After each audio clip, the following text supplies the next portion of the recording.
Duboko sam ubeđen da bez članstva Srbije u Evropskoj uniji nema ni stabilnog i prosperitetnog prostora Zapadnog Balkana. And I'm deeply convinced that without Serbia as a member of the European Union, there will be no stability in the Western Balkan. I da je članstvo Srbije u Evropskoj uniji strateški cilj i same Evropske unije, a ne samo Srbije.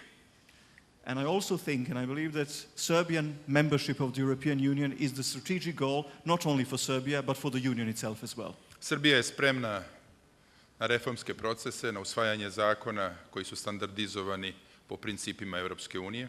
Serbia is ready to carry on its reforms. It's ready to adopt the laws, the legislation which is in conformity with the European Union norms.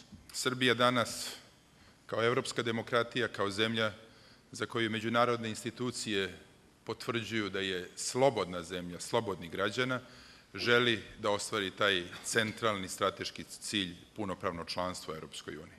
And today, Serbia, as a democratic country, as a free country, as assessed and confirmed by international institutions, wishes to achieve, to realize this strategic goal of European membership. Biće potrebno mnogo napora, međusobnog razumevanja, možda će biti u budućnosti opet izvesne nesaglasnosti, ali na kraju ubeđen sam da možemo da postignemo taj zajednički cilj.